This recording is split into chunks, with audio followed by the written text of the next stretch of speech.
This depressed me a lot.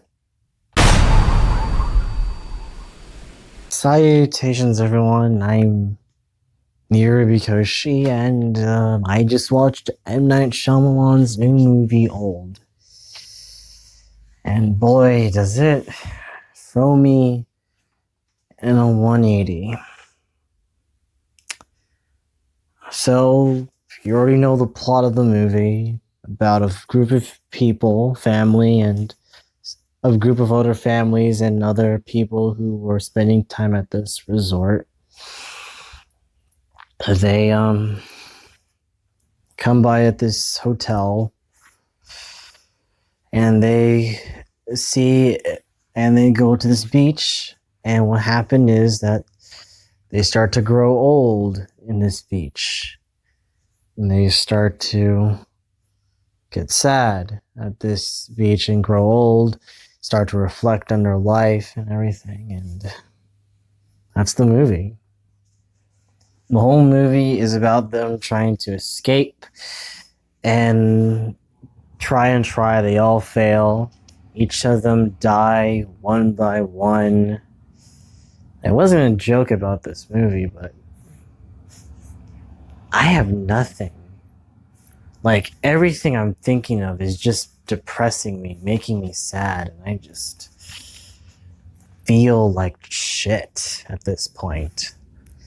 So the movie, I'm going to get into spoilers about this, but in this movie, they are trying to escape, and one by one, they start to have different side effects. A lot of them have different kind of problems with them.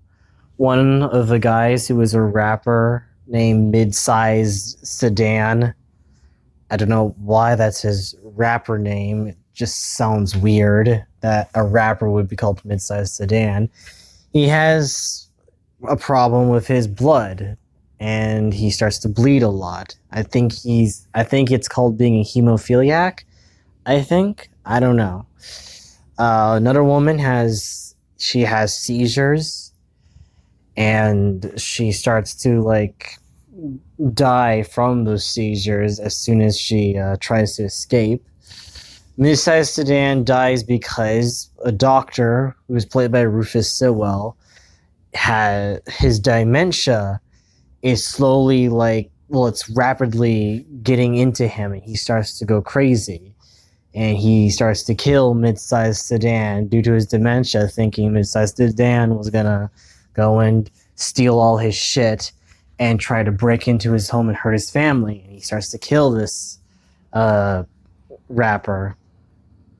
And he tries to kill everyone on this island as well once his dementia starts to grow worse and worse. And then, he gets cut by one of the rusted blades on the beach, and then he starts to get infected, and the infection goes rapidly, and he starts to die. And there are the kids in this movie. Two of them from different families. One from a different family, other in a different family as well. They start to become teenagers, and they start to get hormonal. And I'm guessing they started to have intercourse with each other because, they're kids, they don't know better. They still have the mind of a kid, and they don't know this experience that is sex, and they think it was just, playing and everything.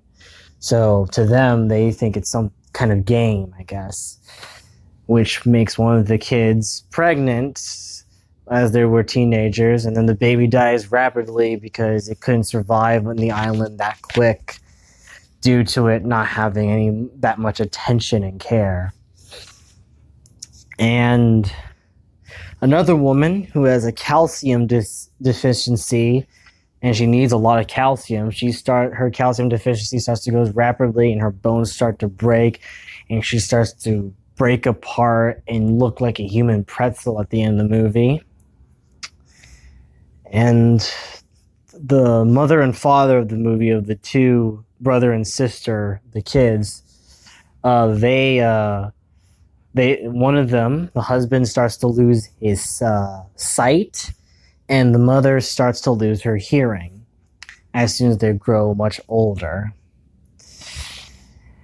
And sooner or later, all the adults die. One of the kids die. The brother and sister stay alive. They found and manage a way to get off the island through this underwater path of coral that takes them back to Alpha Beach, and then they're finally set home free. But now that they're in their 50s, so a lot of their life has been robbed by them. So, it's going to be tough getting back into civilization, back into the real world, when you know that you used to be 6 years old and now, sadly, you're 50.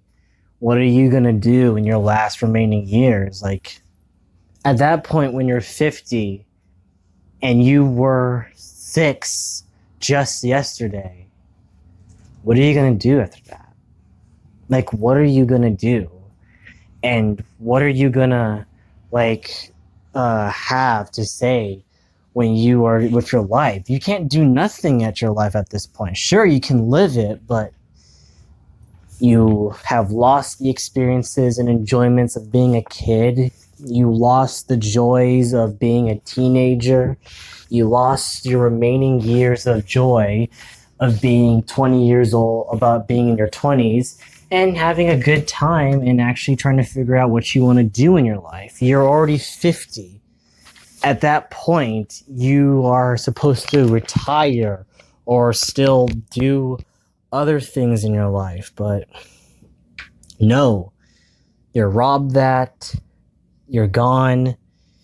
You're now 50. Sooner or later, you're going to be 60. It's going to be sad. Like, you can't do nothing about it.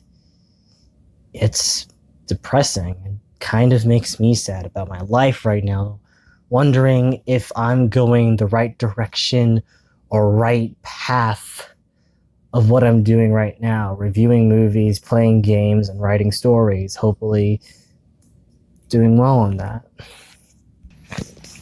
It's weird how the character development in this movie's fine. I did enjoy it. Mainly for the parents. Mom and dad are in a rocky relationship. They are going through a divorce at this moment, like thinking about getting divorced and being separated because they don't feel like they are connecting anymore in their life. They feel like they are drifting apart.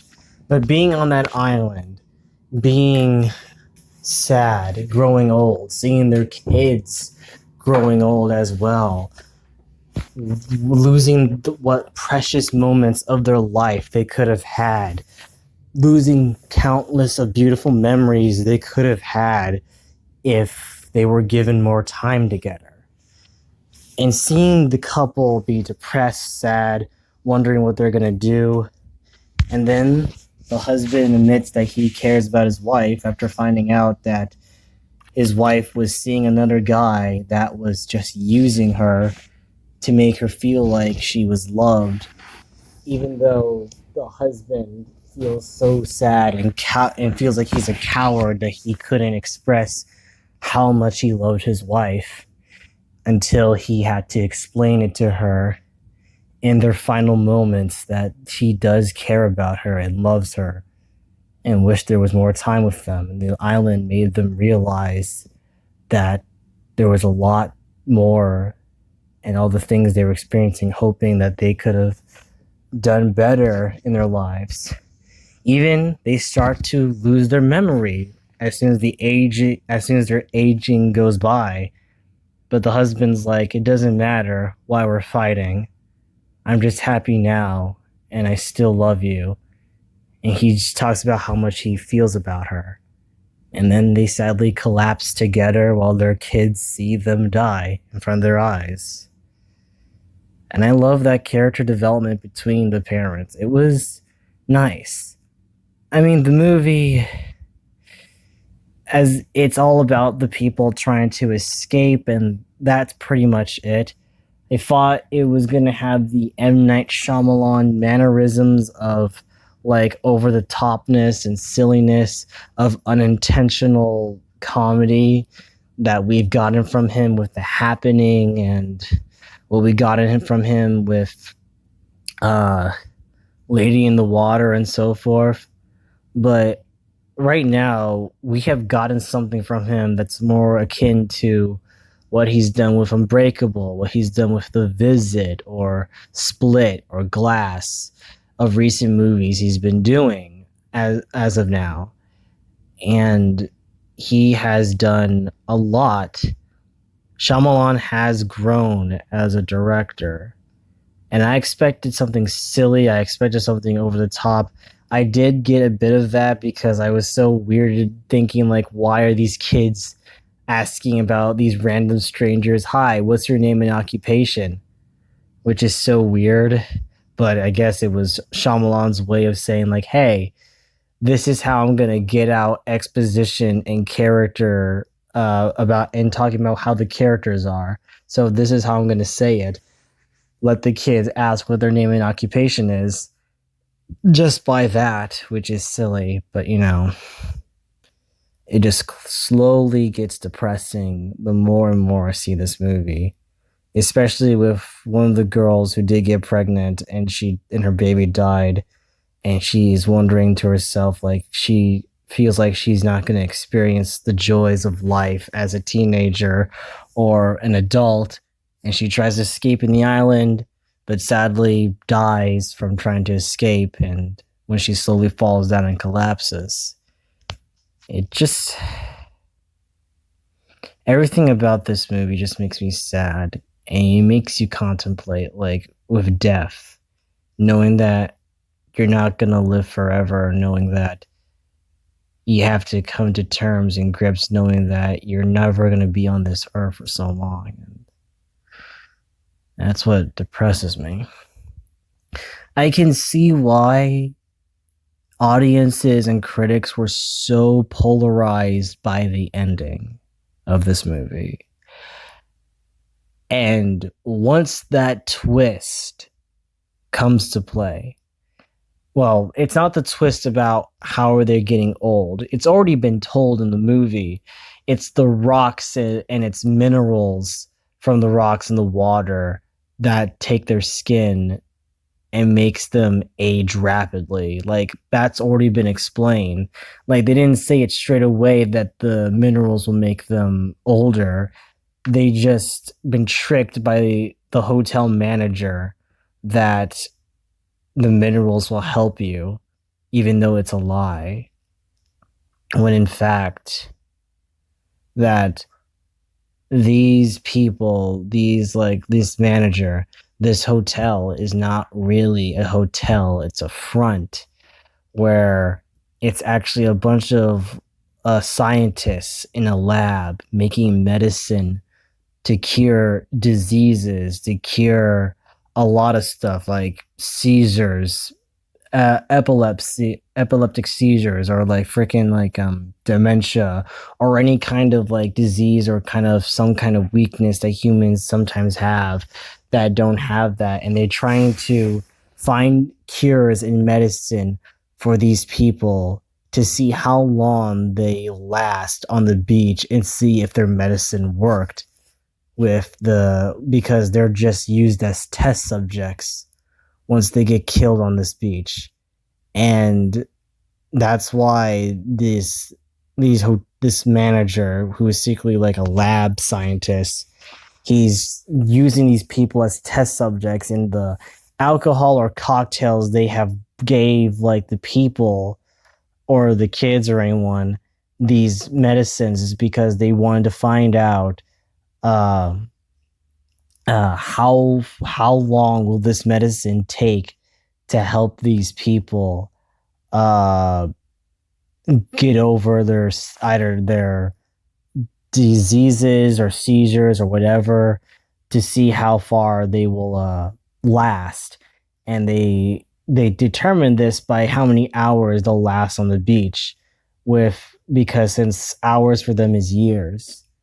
And I can see why everyone was polarized, because it's really fucked up how these scientists are just using innocent people as subjects so they can cure millions of lives by just killing a few people each day just to see if their experiments and tests work. And it's really fucked up.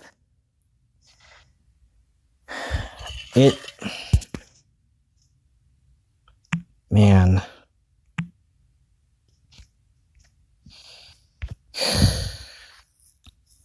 this movie broke me. This movie broke me. And I never expected that to happen.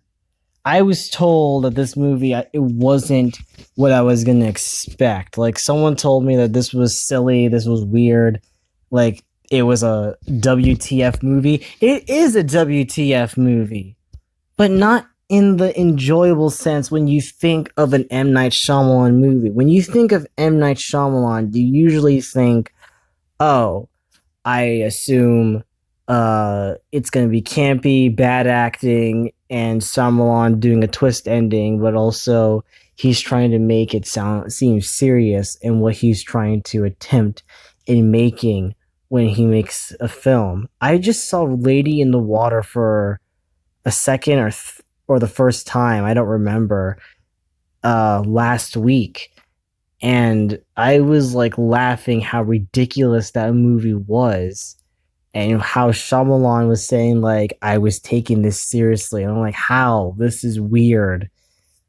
And now seeing Old, Shyamalan has actually grown as a director. No joke. He has grown as a director.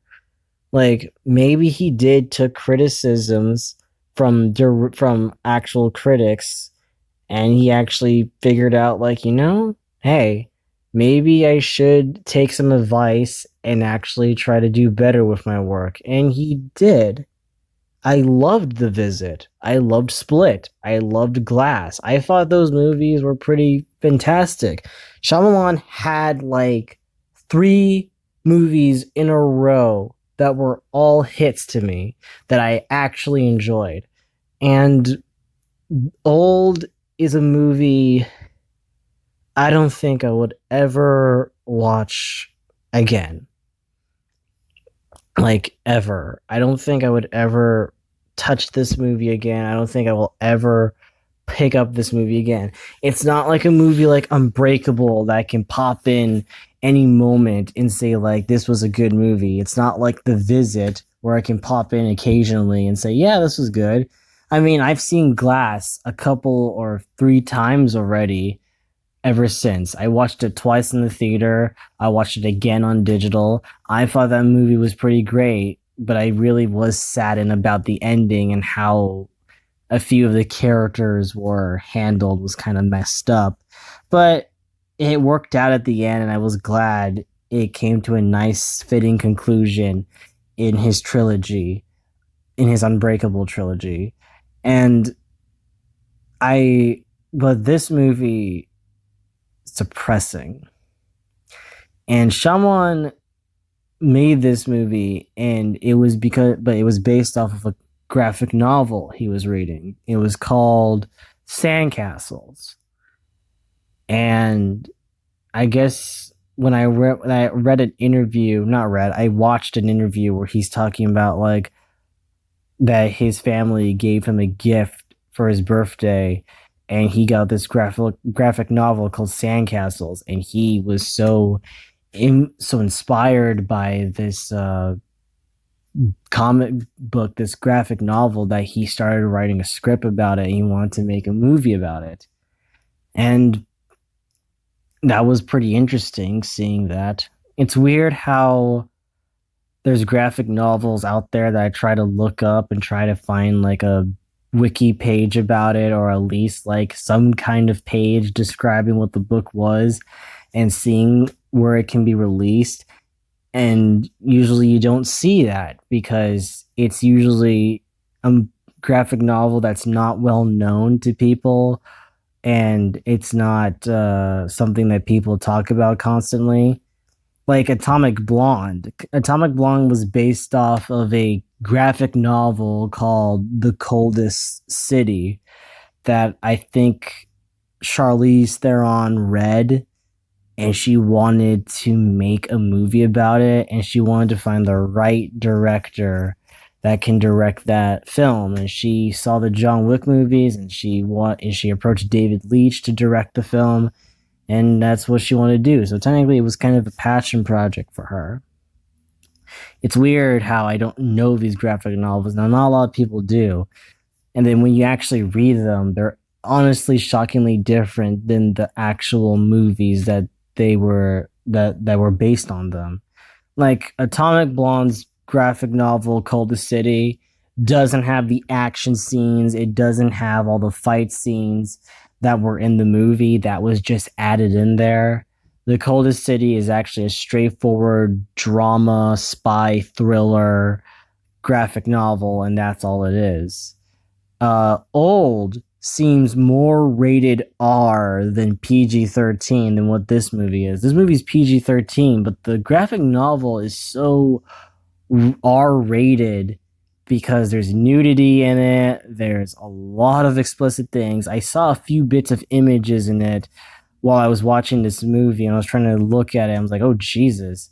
Even the cover of it, where there was a woman in this movie that died and she was skinny dipping, she was swimming naked.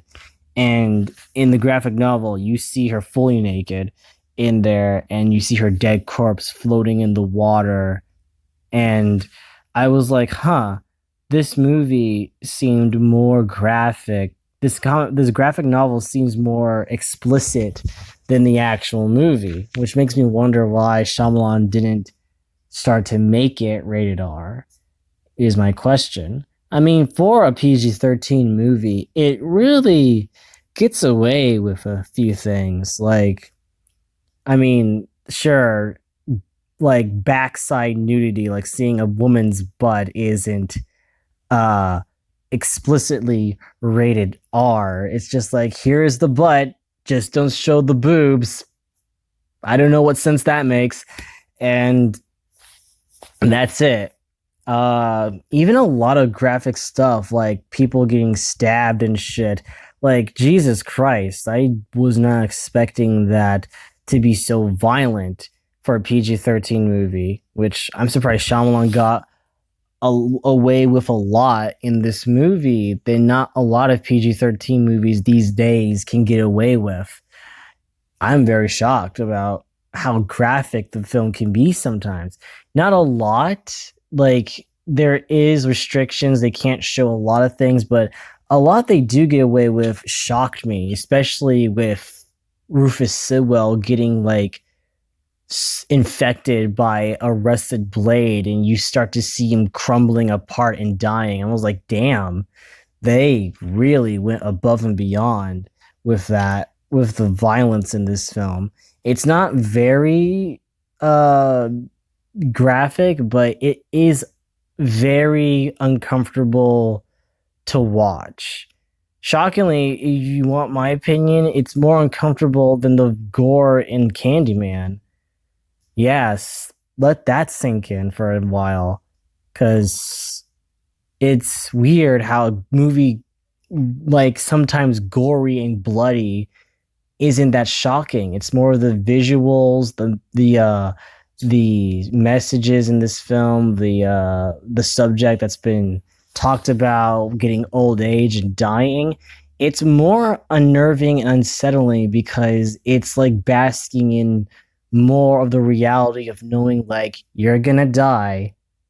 There's nothing you can do. You can't escape unless you know the exact place you can escape, even though that's impossible because there's no people out there that know that they're supposed to swim down a pathway to go and escape. And it's very depressing.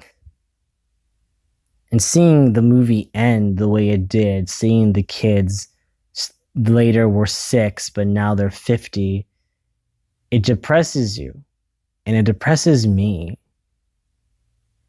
Do I recommend this movie? Not if you are the slightest, like, if you're scared of death, if you're scared of aging rapidly, like in this movie did, don't watch it. And if you're easily depressed like I am, when it comes to movies like this, like movies that can easily make you fucking depressed, I don't recommend it unless you do want a movie that can make you depressed. Then go ahead if that's your thing. If you want to see a movie that can actually make you fucking cry. I didn't burst out of tears. No, I started contemplating. And as much as a lot of people are so like, oh my god, this movie, what the fuck, holy shit, this is weird, M.Night Shyamlan, what the heck is with you and everything. Everyone is like so like into this movie or not into this movie. They're like sometimes mad about it, sometimes furious and hating it. Some of them are like not knowing how they would feel. Me, I just went through a roller coaster of emotions from laughing my ass off to slowly to now being concerned about the characters and then slowly being depressed. It just hurt me. Well, I give it a 6.5 out of 10. It could have been, it's effective, yes, but it's a movie I don't want to see again. Like, this movie really broke me. And it's a 6.5 because I feel like there should have been more. I don't know. I feel like the movie could have handled more development with characters more, like more focus. I mean, yeah, they're supposed to escape the island. They're supposed to, like, we gotta get out and we gotta do something quick. Yes, I get that. But I think I want main focus on the family that were the main characters. I got that with the parents. The parents, I got a plenty of good development with the characters with them. I understood them. I felt bad for them. I felt I was really sorry for them. I was crying for them. The kids, it was hard for me to try and see if we needed more development with them. Like more like growth of character or at least show more about them. I feel like there should have been more about seeing them contemplating that their parents are dead or figuring out having more conversations with each other before their last moments. At least something more to see them like, hey, what's going on and everything. But, you know, what we got was good. I'm Niru because she and am I loved? I know you are loved. But am I loved? Or am I just kidding myself? Ciao. And see you next time. Ow, ow, ow! Ow! Ow!